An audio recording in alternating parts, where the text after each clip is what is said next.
Hey, Al Scott Horton here for the Future of Freedom, the monthly journal of the Future Freedom Foundation at fff.org/subscribe. Since 1989, FFF has been pushing an uncompromising moral and economic case for peace, individual liberty, and free markets. Sign up now for the Future Freedom, featuring founder and president Jacob Hornberger, as well as Sheldon Richmond, James Bovard, Anthony Gregory, Wendy McElroy, and many more. It's just $25 a year for the print edition, $15 per year to read it online. That's fff.org/subscribe. And tell them Scott sent you. All right, you guys, welcome back to the thing here. I'm Scott Horton, and it's the show, the Scott Horton Show. Hey, next up, it's our friend Mitchell Prothero, special correspondent for McClatchy Newspapers, reporting out of Erbil, Kurdistan. Welcome back to the show, Mitch. How you doing? I'm doing okay. I'm just trying to see if we have a deep. Okay, well, thanks for having me. Yeah. No, I'm very happy to have you back on the show. So let's talk about the situation up there in Kurdistan. Please remind me the name of the towns between Erbil and Mosul and what all happened, and then explain what all happened with this battle, last week now?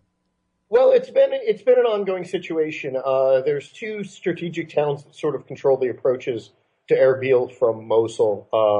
You're talking about a pretty small area. I think Mosul's about 30, 40 miles away max from Erbil, and these are towns stuck in the middle between the two that have basically turned into front lines. They're called Guer and Mahmour. Both of these towns were taken over by the Islamic State in August. They were quickly retaken with the help of U.S. airstrikes, but it sort of turned into a static front line that on Saturday, the Islamic State pulled a little maneuver where they used basically the fog of a heavy winter storm to smuggle a couple of hundred guys across a river. And from what I can tell from my CENTCOM press release, 21 boats, because they were later blown up by airstrikes. And they sort of took the Kurds by surprise from behind. There was a pretty nasty battle that raged for about a day. The Kurds lost about 30 guys in 2 days, which is probably the most in a single fight since August. And now it's sort of solidified again around a front line where the Kurds are blasting the heck out of them with heavy artillery and new German anti-tank weapons. Mm-hmm. Yeah, and that's a very important part of the story that you have there is the Kurds. I guess you quote a Kurdish commander saying, well, thank God, at least we've got some weapons now because the Americans, the Germans, and the Russians have come through for them. Is that it? Well, basically, yeah. I mean, I don't know that the Russians have actually sent aid, but a lot of the equipment used in Iraq by everybody is of Soviet origin. So, just left over from Saddam days. Right. I mean, the AK-47 or its variant is, ubiquitous to every battlefield on Earth, it feels like. So they were able to get a lot of ammunition for those sorts of weapons. I think the Brits helped transport a bunch from Czechoslovakia and Ukraine, maybe. There were some factories that were producing, AK ammo, RPGs, things like that. But the primary stuff that's really helped out for them has been heavier weapons that primarily have been supplied by the Germans. The Americans are a little reluctant to go around to Baghdad. It's a complex situation, but essentially because the Kurds are not an independent nation, it's harder to transfer them weapons without them first going through the Iraqi government, which promptly steals them. So the Kurds have always been sort of neglected by what we call rule, designed to prevent illegal arms trafficking. In this case, it's kind of screwed the good guys. Mm-hmm. But the Germans have directly given them some stuff, and I was watching them. They're using it quite effectively. Now they're able to destroy armored vehicles from as much as 3 or 4 miles away if they need to. Whereas back in August, they really weren't even able to destroy armored vehicles at all. Yeah. Well, so now the article ends with you talking with this student, this Kurdish PhD student in the UK who I guess has suspended his education to come home to fight. And it sounds like they really need him. That's the way he puts it. The only reason I'm out here, Mitch, is because they need me out here, he says. But other than that, right. He doesn't know how to do anything than fire an AK? Yeah, but he was hilarious and a really good guy. What it comes down to is the Peshmerga, oftentimes it's referred to as a militia, but it's not quite right. It is a professional paid fighting force. But at the same time, guys, it'd be closer almost to a National Guard. So at the same time, with such a martial history of the Kurds, they've fought, as a community for hundreds, if not thousands of years. So what ends up happening is a lot of guys just sort of show up. and they're needed, and they're put out on the line. They know how to operate, maybe light weapons, and so they tend to run checkpoints and work as filler. It's a small community, and they're engaged in a really nasty fight. So what he was saying basically was, I'm here to defend my country. I'm no soldier. He was even asking me questions about the weapons the other guys were using. But, he was one guy. There are a number of very professional Peshmerga, guys who are pretty well trained and certainly very tough. Well, what kind of numbers, though? They run in. There's a couple 100,000 of them. You have to remember, guys will rotate in and off the front. They often have jobs. I remember back in August, I was catching a taxi in Erbil and talking to the guy in my rudimentary Kurdish, and luckily he spoke Arabic. And he was like, "Oh yeah, you've been out to the front lines. I'm Peshmerga," and he's driving a taxi. And he promptly told me. I ended up using it a little bit for a story, hating to be like Thomas Friedman. But, I had a taxi driver laying out how this battle had gone down that he'd been in. And it was really interesting. And, he'd said that he'd spent a couple weeks out on the front, and he comes back, drives a taxi, makes, supplements his pretty meager income. I think the Pesher paid about $600 a month. Yeah. And, so it's an official fighting force made up of, kind of like Minutemen, guys that go on with their ordinary lives. And then when they're needed, they grab their gun and they run out to the front line. Mm-hmm. All right, so now Susanna George, I talked with her on the show, and she did this report, I guess for the Global Post, if I'm remembering right, about camp just on the outskirts of Mosul, she said, where there were a few hundred guys, and they were claiming about 6,000, I think, and talking real big about how, oh, yeah, here pretty soon, I guess maybe early this summer, we're marching on Mosul. We're going to roust that Islamic State right out of there. And, I wonder whether... 200,000, that's pretty impressive, but is there anyone who can pay them enough or clap their hands loud enough or whatever to get these guys to line up and march on Mosul under American air cover and, Special Forces Command and that kind of thing? Well, you're talking about the Peshmerga. These guys are here to defend Kurdistan. They don't really care about Mosul. It's a threat. The fact that the Islamic State is... they have the longest border, as they always point out. They've got, I think, close to 900 kilometers where they border the area controlled by the Islamic State. So they're fighting for their lives. But in their view, that's the Iraqi government's job to retake the Arab city of Mosul. They defend their territory. So one of the things we're going to bump into is that, you've got Iraq is so badly divided at this stage. It's barely an idea. Shia guys from Basra or Nasiriyah or even Baghdad, they'll fight to defend their homes from the Islamic State. But they don't care who controls Ramadi. Ramadi's a Sunni town that they never go to. Right. As far as they're concerned, let ISIS have Ramadi.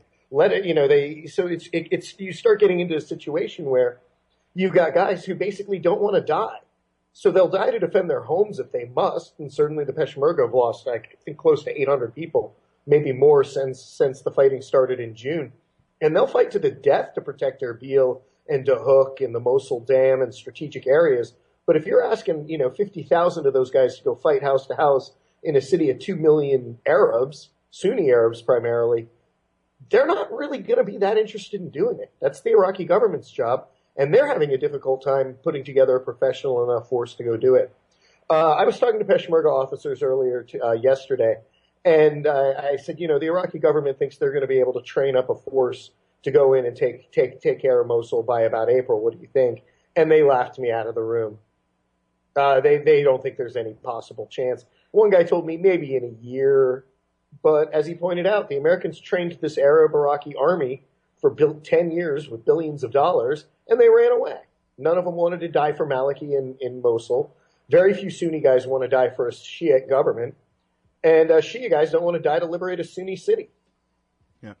Well, and this is, as you've been saying on the show for 7 months now or more, that's it. This is the final declaration of independence of Sunnistan, and Iraq is over. There ain't no putting this Humpty Dumpty back together again.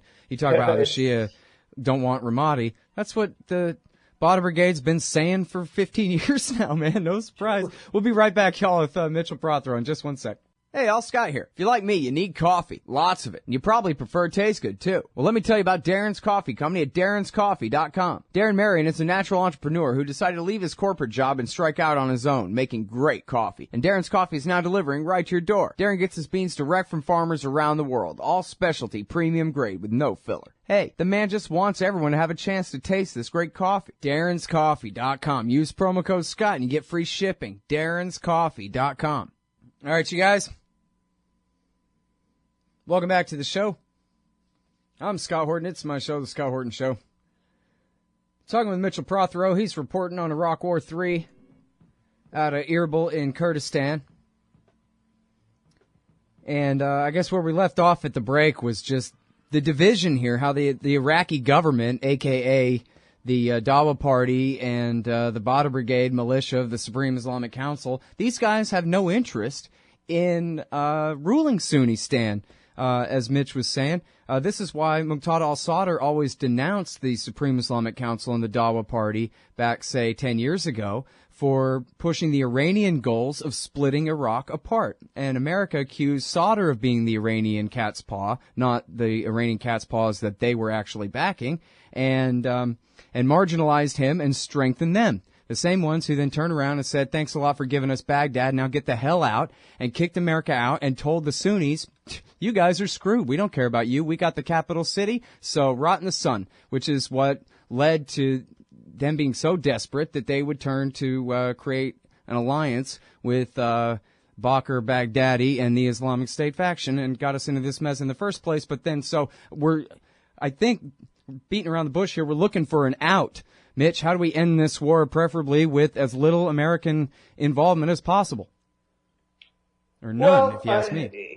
You know, fixing this one's going to be tough. Already, I will say, I've been talking to Peshmerga commanders particularly a lot over the last week. I was in Kirkuk yesterday and went out to the Guer front lines a couple of times and the days before that. They say the airstrikes are having an effect. At this stage, you know, when they first started, they seemed so pinpoint. You know, you'd have 4 here, 5 there, hitting a truck, a machine gun emplacement, things like that. It felt like it really wasn't getting much done. But fast forward a few months later, and what these guys are telling us is that to a certain extent they are seeing this strategy of degrading the Islamic State's military capability working. They said that they're less dangerous now. They've lost a fair amount of equipment and men, that their morale isn't quite as good, and that they're not as capable of offensive operations. This is around Kurdistan, keep in mind. Over in Syria, I think it's a little bit less clear-cut. They're definitely losing ground in Kobani. The Kurds seem to have pretty much broken that siege and should be pretty set, going forward. But you're still talking about tens of thousands of pretty well-trained men. From what we can tell, as many as 1,000 new volunteers a month are somehow still managing to get over the Turkish border and join them. So they are able to replenish at least the manpower, although maybe not the experience. So they're going to remain a formidable force. My feeling is, that at least for Iraq, this doesn't end until the government comes up with a deal with the Sunnis, which the new prime minister does seem more inclined to do than Maliki. Even the Pesh actually had some fairly decent things to say about the guy in terms of aid and, not stealing quite as much equipment that was meant to go to the Kurds and things like that. Mm-hmm. But until they reconcile with the tribes and then, basically do this fairly bloody offensive that I can't imagine them being able to pull off this spring to actually retake control of the second largest city in the country, this is going to continue. Once they've managed to do that, once they've brought the Sunnis to the table, start working with the tribes, which is flat out just paying them off. But that's sort of how things politically work here. I guess it's how things politically work almost anywhere. And reestablish some semblance of central government control over the second largest city. At that stage, you can start treating the Islamic State, at least in Iraq, as more of an insurgency that you'll end up battling for another 10 years, but you can then say that you're the central government of Iraq. Until they can do that, this isn't a central government. This is a band of competing warlords and militias and, in a lot of cases, just outright thieves. Virtually, I was watching them try to pass the Iraqi budget the other day down in Baghdad. on TV, and I was just laughing because they're just gonna steal it. The services are not getting out to the people. Friends of mine I talk to who live in Baghdad say it's a complete mess. The entire neighborhoods are being taken over by militias. There's almost no sense of central government control. They've got to reverse that course before this project can even be undertaken. And the new government's taken some steps, but it just doesn't look good. Mm-hmm. Now, right there, you're referring to the militias taking over neighborhoods. You're saying they're finishing the sectarian cleansing of Baghdad that was halted at about 85% Shia back in 08, 09? Yeah, I think they did. I mean, they pretty much cleaned it back then. I mean, there are still some Sunni neighborhoods of Baghdad, and I don't have widespread reports of total massacres or anything like that, but certainly, people have started disappearing again.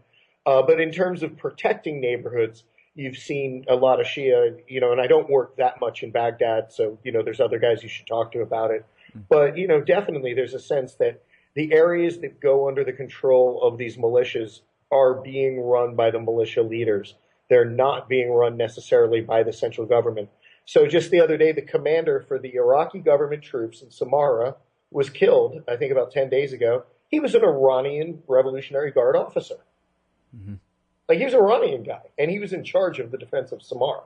I don't say that Iran has overtly huge numbers of troops here, but they've got officers and advisors all throughout the command and control of these militias.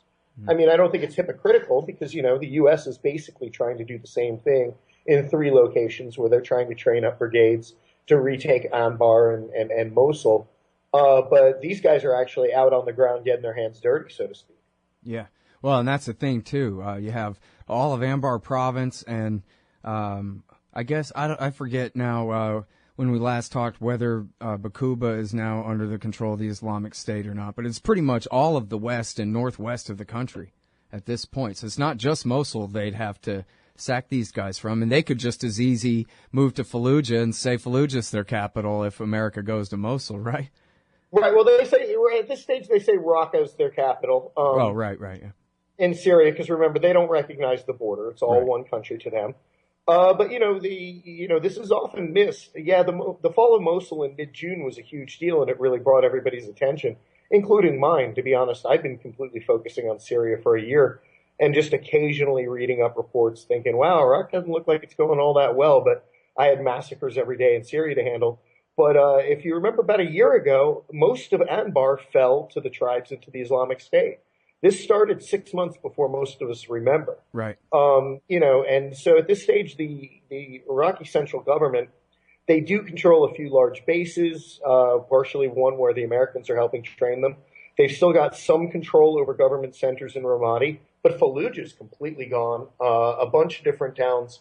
You might as well say, for the most part, Anbar is completely controlled by the Islamic State. Yeah. So, dealing with that is going to be something that you're going to have to deal with just like you will with Mosul. Yeah. Hey, speaking of which, when you talk about the Islamic State hoisting the flag up over Fallujah a year ago, 6 months before the actual declaration of the caliphate and the fall of Mosul, the way I remember it, too, was the tribe said, hey, take that flag down, and they did. And they bided their time, and that brings us back to that question of the relative power between the Sunni tribes and the Islamic State, which is, after all, not the way things are usually done around there, hasn't been. But so the question is, to me then, if I can oversimplify it, seems to me, Mitch, like it was pretty damn easy for the tribes to turn on al-Qaeda in Iraq and say thanks, but no thanks for your help anymore, guys. You're too big for your britches, and we're done with you back in 2006 and 2007. Obviously, it helped that Petraeus was giving them guns and money, but they were already doing it throughout '06 before they ever struck their deal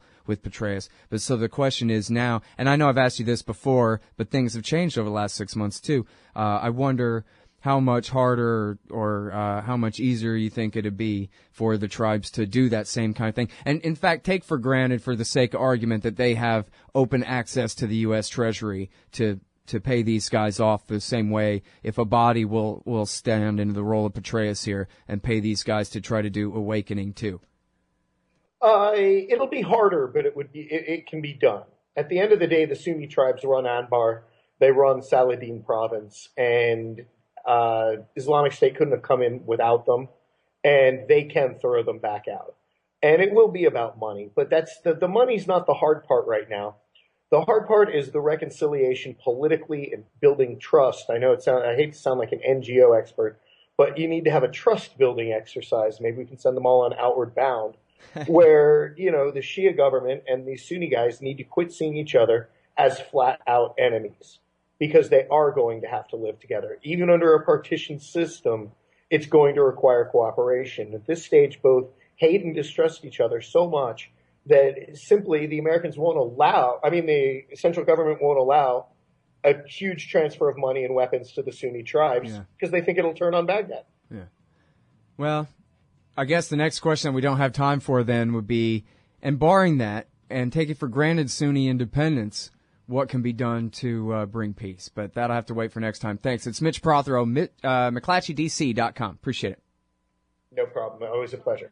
Hey, Scott Horton here to tell you about this great new book by Michael Swanson, The War State. In The War State, Swanson examines how Presidents Truman, Eisenhower, and Kennedy both expanded and fought to limit the rise of the new national security state after World War II. If this nation is ever to live up to its creed of liberty and prosperity for everyone, we are going to have to abolish the empire.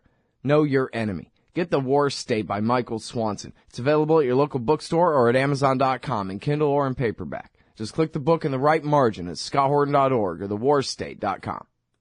You hate government, one of them libertarian types, or maybe you just can't stand the president, gun grabbers, or warmongers. Me too. That's why I invented LibertyStickers.com. Well, Rick owns it now, and I didn't make up all of them, but still, if you're driving around and want to tell everyone else how wrong their politics are, there's only one place to go. LibertyStickers.com has got your bumper covered. Left, right, libertarian, empire, police state, founders quote, central banking. Yes, bumper stickers about central banking. Lots of them. And, well, everything that matters. LibertyStickers.com. Everyone else's stickers suck. Oh, John Kerry's Mideast peace talks have gone nowhere. Hey, Scott Horton here for the Council for the National Interest at councilforthenationalinterest.org. U.S. military and financial support for Israel's permanent occupations of the West Bank and Gaza Strip is immoral, and it threatens national security by helping generate terrorist attacks against our country. And face it, it's bad for Israel, too. Without our unlimited support, they would have much more incentive to reach a lasting peace with their neighbors. It's past time for us to make our government stop making matters worse. Help support CNI at councilforthenationalinterest.org.